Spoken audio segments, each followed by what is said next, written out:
We're standing outside my little shop, my little boutique that I created out of my dining room. And I wanted to give you just a little bit of a speed run through of what the progress is like. I think it's pretty cute. Okay, here is the front of my boutique shop. You could see over here the windows. That was the inspiration of the whole project. So I thought they looked like shop windows.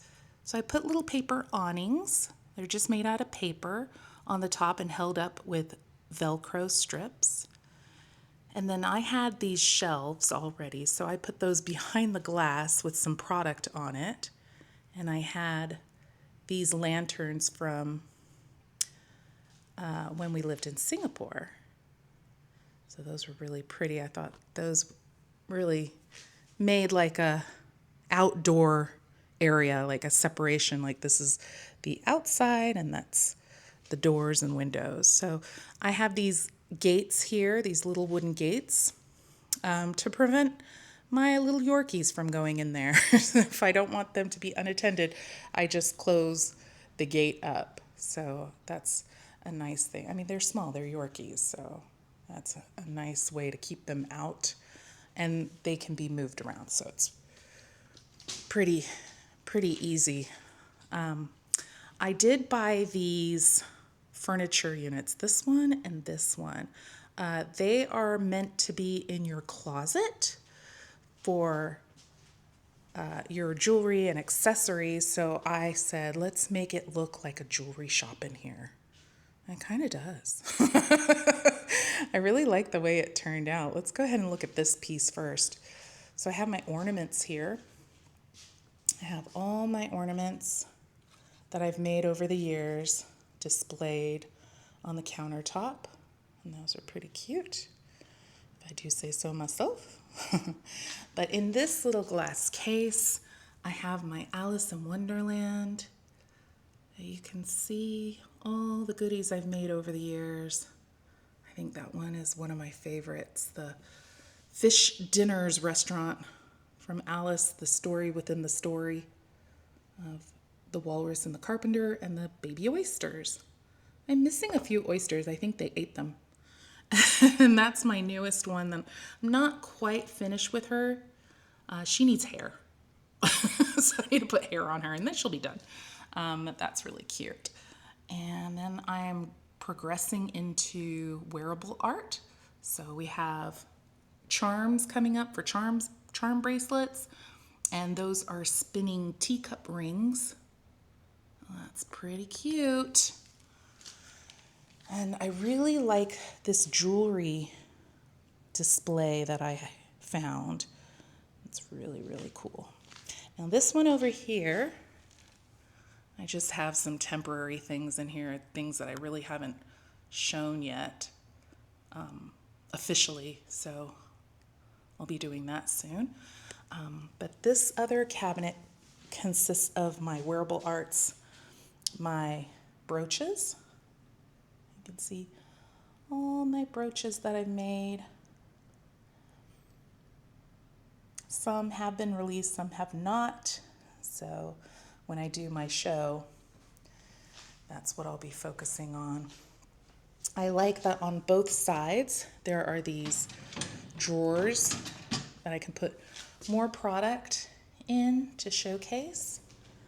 And I do have a postcard tower, and then that's my backdrops for filming and taking photos because this room has great lighting, so I keep that in here. I have my I have my Alice in Wonderland vehicles, which also have working lap restraints. This is a mess, but it's it's my kiosk. This is the first piece that I had when I started making my art, and I had this in my bedroom because I was using my bedroom as part of my studio Hard to believe that everything used to fit just on this. This is before I started laser cutting, so I was doing a lot of digital art and a lot of my pieces like these, which are my fairy boxes. So that's what I grew from. Here's one now. Hi, that's Phoebe. So these are all my old art pieces. I've made magnets and stickers and prints. That was a lot of fun. I'm not doing that anymore. So, and pins, even though I do have my own button maker. I, in the past, used to make enamel pins. I'm not doing that anymore. Yeah, but I'm focusing more on my laser cut crafting. That's what I really love to do. I mean, we grow, we change. This is what I'm doing now. So this is what I love. I love this. So this shelving unit houses all of the buildings, most of the buildings that I've made. I still have some in the other room. My haunted mansion and my pirates village are in the other formal living rooms. So eventually I think I have to bring them over here or just make a double and bring it over here so everything can be shown of what I've made. But I have my fantasy land, I call it Fantasy Village. So we have Pinocchio. I really love this vehicle, and it has working lap bars as well. And it has the touch of my peg doll. It makes it unique. And then there's a tiny Cleo. Can you see that? Eee, she cute.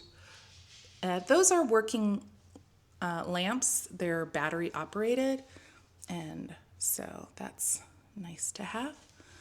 And I can turn those on easily. Then I have Mr. Toad and the vehicle as well. I need to make a little Mr. Toad statue to put there. And here's Toby. Toby makes an appearance in all my villages usually. Right now he's in fantasy costuming next to a fantasy trash bin. This might be one of my favorites is the clock tower. And it's got a little weather vane at the top. And also working lights. And this, I really love this. Now this would be too difficult for me to ship, so I'm definitely going to have this in at the show that I'm working at.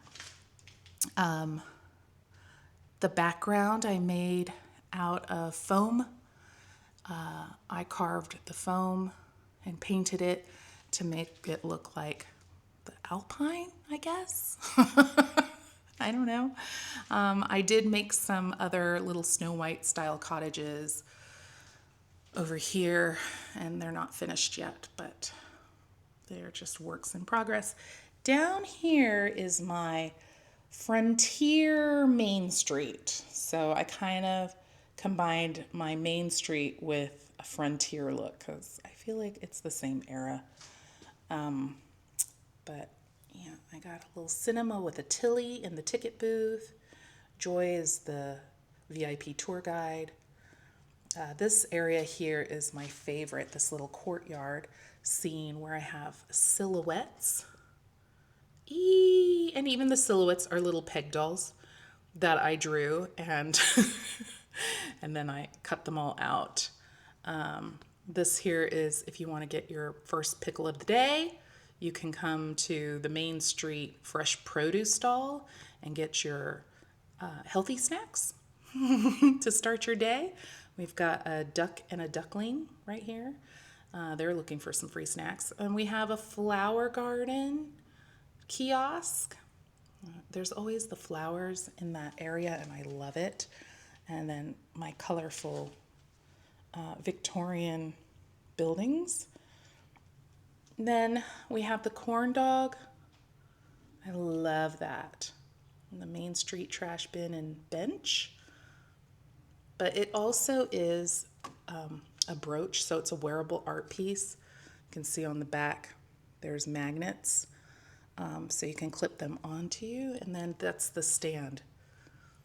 So I always like to make like a matching stand with my brooches so that it becomes art when you're not using it, but it's functional art, so you can use it. Here is a hat chapeau shop. And then I carved more of these mountains out of foam. And then down here we have the Adventure Village.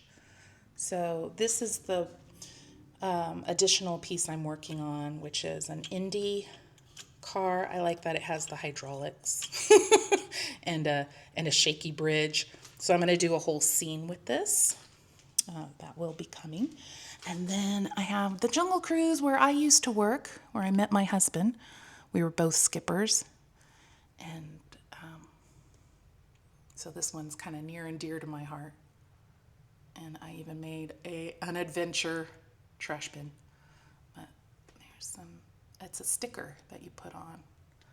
So I was selling these as kits, but I'm also going to make a few of these fully built and sell them at the show. Here's my Dole Whip. I don't have the sign. I don't know what happened to it. I gotta find it. But there's a little Dole Whip sign with a miniature Dole Whip. And this is an old entryway that I made that I'm gonna have to redo. I think that would be fun to redo that. That was back in early 2020 when I didn't have my laser machine, so that'll be fun to recreate in a different way. And then I'm missing some of my peg doll from this set, so I gotta look for those. But that's my tiki. I call it my tiki hut. Yeah, well, that's pretty much for the villages. So I'll remind you that this is the bare bones of my boutique, where I can showcase all the work that I've been working on, all of my creations that I've been working on in the past few years, and I can put them all in one place. But I have a lot of big plans for this space, and of course it's going to take time. It should take time. It'll be enjoyable to work on as the time goes by, adding to it and really making it look like my own shop, because let's face it, it's just too expensive to own your own brick and mortar shop. So this is one way I can do it. I have an online shop. I have a great community of supporters that follow me on Instagram and YouTube, and I'm beginning to do a Patreon. So I don't need a brick and mortar. I have my own little sanctuary right in the comfort of my home. And it's fun to bring you into my private space and show you around.